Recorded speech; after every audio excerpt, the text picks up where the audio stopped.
Hi friends, welcome back to Get Your Play Online. My name is Michelle and today for science we are going to be learning all about sharks and what makes them float and swim so easily. So if you want to do this activity with me and learn some more about sharks, then just keep following along and I will show you everything you need for today's activity. So we are going to need a large bowl or a tub of water.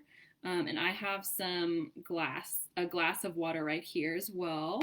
You'll need some vegetable oil, a funnel, a permanent marker or Sharpie, and 2 balloons. So please ask an adult for help getting these supplies, especially the permanent marker and the vegetable oil, because we want to make sure it's okay with an adult to be using this and help with using the permanent marker as well. So before we do our little experiment, I wanted to read a book with you guys just to learn some cool facts about sharks. And I have my little golden book about sharks over here. This one is really cool. It has some pretty realistic illustrations. This is by Bonnie Bader and it's illustrated by Steph Labaris.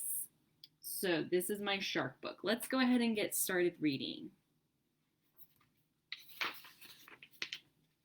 Here on the front page, it has just a few different types of sharks. We have the great white shark, the thresher shark, the whale shark, and the hammerhead shark. It says, deep in the ocean, sharks swim. A shark is a type of fish. Sharks have swum the oceans for hundreds of millions of years. They were around long before dinosaurs. The shark's body from the inside to the outside is perfect for swimming.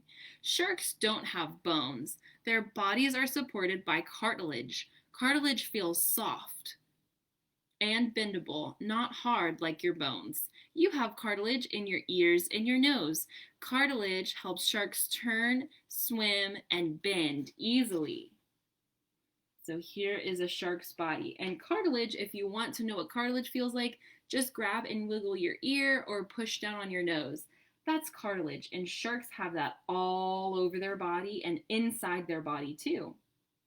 Cartilage is another reason why sharks can float and swim so easily, because their body is very lightweight and bendable. A shark's pectoral fin helps it steer up and down. Its pelvic fins help keep it steady. Its dorsal fin helps it balance in the water. Some sharks have 2 dorsal fins. A shark's tail gives it power as it swims. The thresher shark has the longest tail of all the sharks. Water contains oxygen, which we all breathe. As a shark swims, water flows into its mouth and out its gill slits. The gills take oxygen from the water so that the shark can breathe. There is the thresher shark. A shark's skin feels rough. The skin is covered with tiny sharp points called denticles. Denticles help protect the shark's skin and even help it stay clean.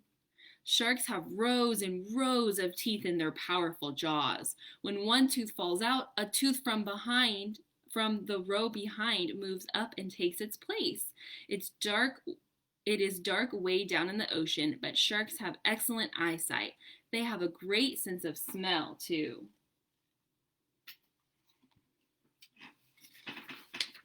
There are more than 400 different kinds of sharks.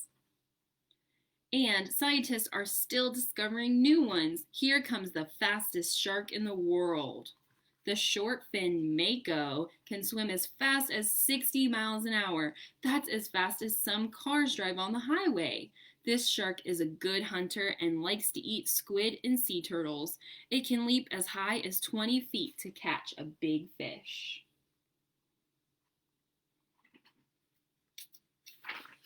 While some sharks chase their food out of the water, others find their food at the bottom of the sea. The angel shark's flat body and wide pectoral fins make it easy for it to lie on the ocean floor and snatch any fish that swims by. Like the angel shark, the wobbegong has a flat body, but it also has markings on its skin that look like rocks and frills that look like seaweed. It can blend into coral reefs without being seen.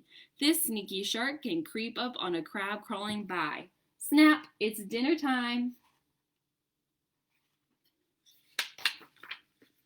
Unlike most sharks, nurse sharks have smooth skin. They can grow up to 14 feet long. Their barbels, which look like whiskers, help them find and taste food on the ocean floor. Their strong jaws help them crush and eat shellfish. Another shark that likes to live near the dark ocean floor is the rare goblin shark. Its long snout acts like a metal detector when a tasty fish or squid comes along. Then out, out, out slide the jaws.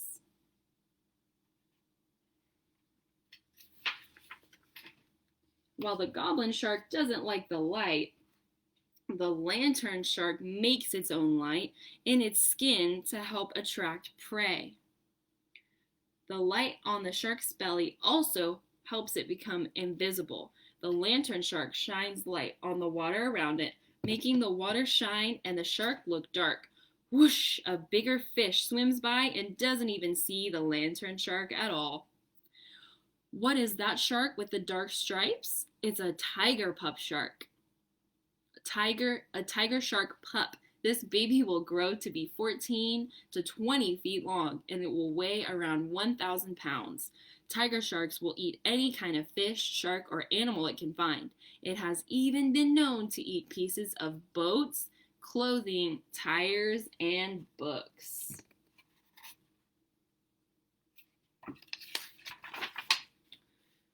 Sharks have babies in 3 different ways. Some pups are born alive from their mother. These types of sharks can have more than 100 pups at one time. Other shark mothers lay eggs and the babies hatch. Maybe you've come across an empty egg case on the beach. Some people call that a mermaid's purse. A zebra shark lays eggs, but the baby hatches inside its mother and lives on egg yolk until it's ready to be born. At that time, the shark mother gives birth to a tiny zebra shark. The baby is dark brown with stripes like a zebra. As it gets older, it also develops spots, making it look like a zebra leopard.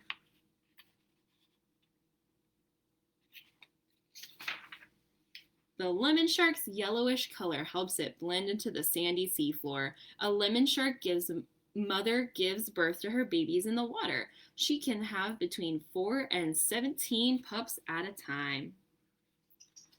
Here comes one of the most amazing sharks, the great white. This shark can grow to be more than 16 feet long and weigh more than 200 pounds. It can smell a single drop of blood.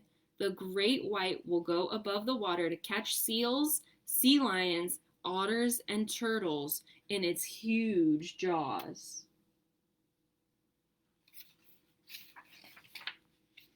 This shark doesn't look like any other animal. It looks like a tool. Its head is shaped like a hammer. Hammerheads' eyes are on the sides of their heads, which makes it easier for them to find food all around them. Their flat head acts like metal detectors, sensing fish hiding in the sand. This helps them find stingrays, their favorite food. Some people think that all sharks attack humans. This is not true. The chance that a shark will attack you is very small. Actually, humans cause more harm to sharks than sharks cause to humans. It is important to protect sharks. Deep in the ocean, sharks swim. Who knows what kind of shark will be discovered next? The end. Wow, that was a lot of cool facts about sharks. I didn't know there were so many sharks. That's crazy. So I have one more fact for you guys about sharks.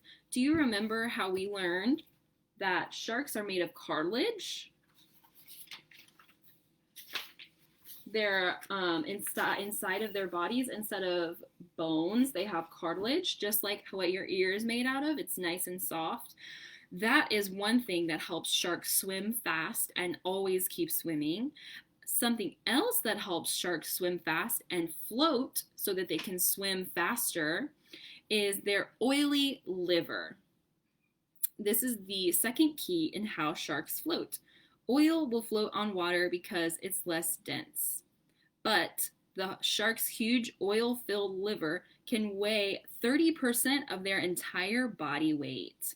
This is what helps the shark be more buoyant in the water and swim faster. Combined with the shark's cartilage, skeleton, and fin shape, the oil-filled liver makes it so the shark does not sink in the water.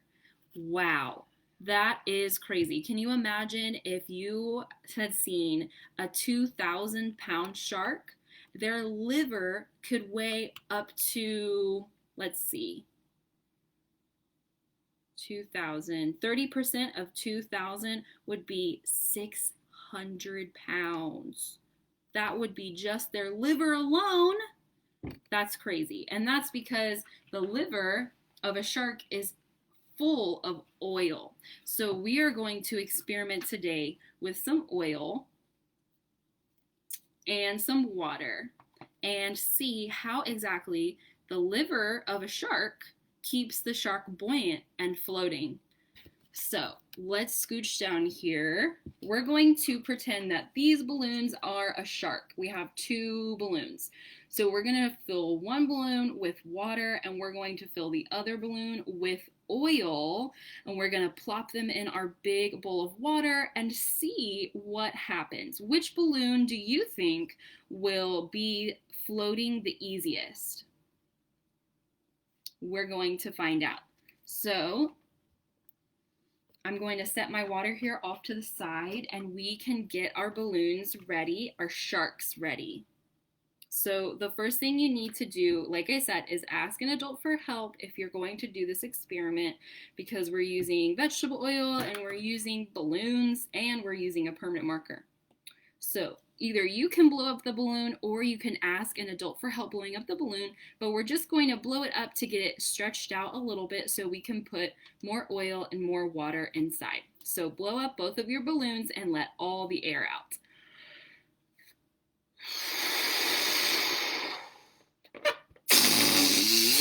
There's one. And here's my second balloon.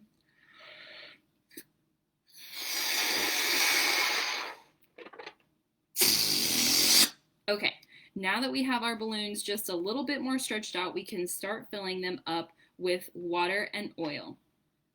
So grab your funnel, and you're going to want to put your funnel inside the neck of your balloon. So that might be a little bit tricky, but here I'm just stretching the neck of my balloon over my funnel so that I can pour my water and my oil in easier. So here's what I have so far. And this funnel may look different than the funnel you have. This one is collapsible. It's a little bit smaller than like your typical kitchen funnel. So here is my balloon on my funnel, and we are going to start by pouring in some water. And pour it nice and slow just to make sure you don't totally overfill it. Okay, so this is about how much water I can fit in my balloon. It's not going to be much more than that. It's not going to totally fill up the balloon like the air did, and that's okay. So pinch your balloon at the bottom of the neck, and then get rid of the extra water. Pull it off of the funnel, and we want to make sure that we're getting in as little air as possible. So I'm going to twist, twist, twist to seal off that water, and just make sure that no air can get inside, because the air is going to mess with our experiment. We don't want any air inside our balloon. Okay, so now just tie off the neck, and here's where you might need to ask an adult for help. Tie off the neck of your balloon, and as best you can, try and slide your knot over where you just twisted so that no air gets trapped inside. So here's shark number one. Shark number 1 is totally made of water. And we are going to draw a little shark face on it in just a second once we are done filling up balloon number 2. So set shark number 1 off to the side and grab your second balloon. Stick the funnel into your balloon or wrap your balloon around the funnel, whichever way you need to. Like this. And now we're ready to pour in our oil. So I have this vegetable oil. Any oil will do. Cooking oil, canola oil. Just make sure, like I said, ask an adult to make sure it's okay that you can use this for your experiment. We don't want to waste our kitchen supplies, so we just have to ask permission first. So I'm using this vegetable oil, and we're just going to pour it in super, super slowly, please, because we don't want to waste too much oil when we do this. So just fill it up pretty slowly. Okay, great. Now again, we can pinch here, great, and then we can take out the funnel and pour out the excess oil. So I am not going to pour my excess oil back in here because this oil is used for cooking and it's been inside of a balloon. So I'm just going to pour my excess oil in this glass that I have here off to the side. Not too much. So we didn't waste too much oil here. That's the goal. So now I'm going to twist off where the oil stops. So again, we don't have any water or any air inside here. We don't want any air. And now slide your balloon off your funnel and tie it off. And this might be kind of hard because you might have some oil on your hands. So if you need to go wash your hands, that's okay.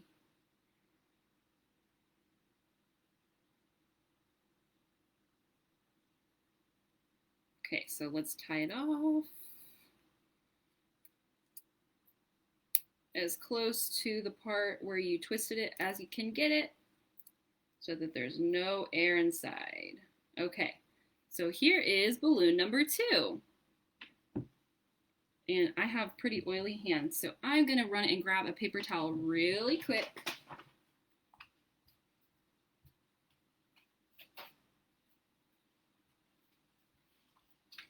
Okay, so wipe off the oil from your hands and wipe off the oil on your balloons,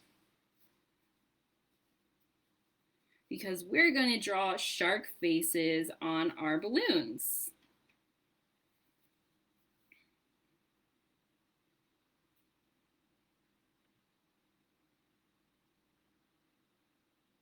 Okay, so now you can take your permanent marker and you can draw shark faces, and I'm also going to label my balloons just so I can remember which one has water.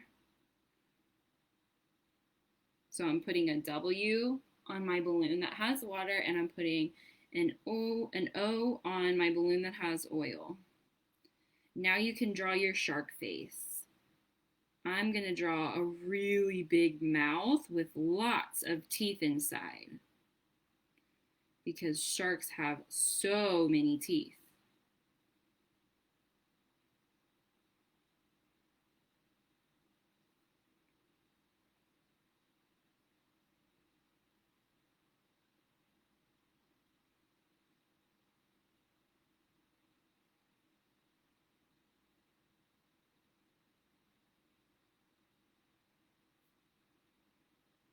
Now I'm drawing the eyes, and I'll show you what I have on my shark.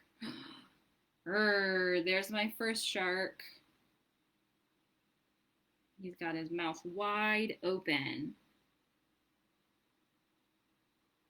If you're having trouble drawing on your balloon, you can just kind of pinch your balloon to make it a little bit more tight, and it'll be easier to draw on.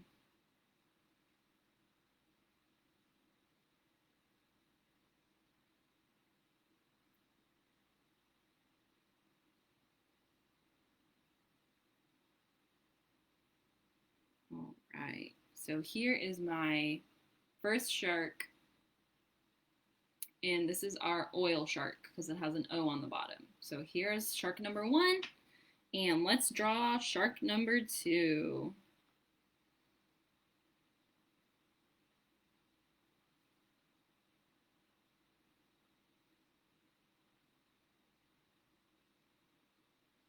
This one is a little bit smaller.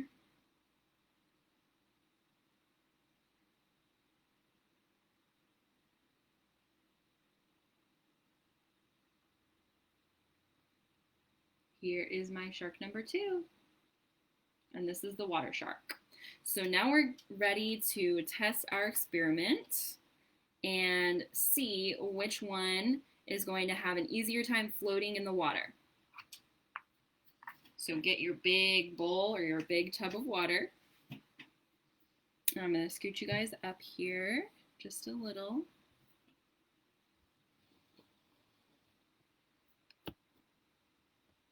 Okay, here we go. Let's test out our water first. Ready?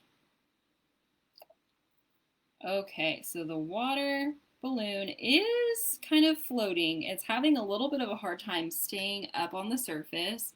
And if I just barely touch it, it's going to float right to the bottom. It's really bouncy. But this one isn't doing the best job of floating. It's kind of sinking, and then it'll come back up, and then it'll sink again. Not so great. Not so great for floating on top of the water.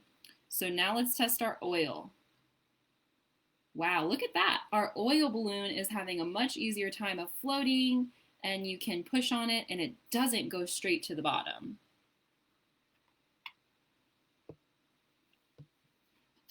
So even if I try and poke this oil balloon, it immediately comes right back up to the surface and it's just floating around on top. The water balloon, on the other hand, is having a hard time staying up at the top of the water. So you can have fun with this and maybe add some other sea animal toys. If you have any sea animal toys, it would be super fun to like add them to the water and play with those, but unfortunately I don't have any sea animal toys with me today. I wish I did, but just in case you have those, I think that would be fun. Maybe you could put some ice cubes in the water to have like a little cold sensory tub. But we definitely did achieve the goal of our experiment by testing out which one floats better. It's definitely the oil. The oil is having an easier time floating than the water. And that just really gives us a good picture of why the oily liver of a shark does help it float. Because our oil is floating on top of the water because our oil is less dense. Oil is lighter than water, so it's always going to float on top. So whatever is, if something has oil inside of it and you put it in water, the thing with the oil inside is going to be buoyant. It's going to float. So that is what helps sharks float. They have a very fatty and oily liver. So you guys keep playing with your sharks. Maybe add some ice cubes or some sea animal toys if you have them. And I just want to say thank you so much for experimenting with me today. You guys did a great job of being little scientists and discovering a cool new fact about sharks. Thank you so much for playing with me today, guys. I hope you have such a fun time experimenting some more with your shark balloons. And I hope you have a great rest of your week and enjoy our Under the Sea themed activities that we have planned for you all. Have a great day, friends, and I'll see you next time at Get Your Play Online. Bye!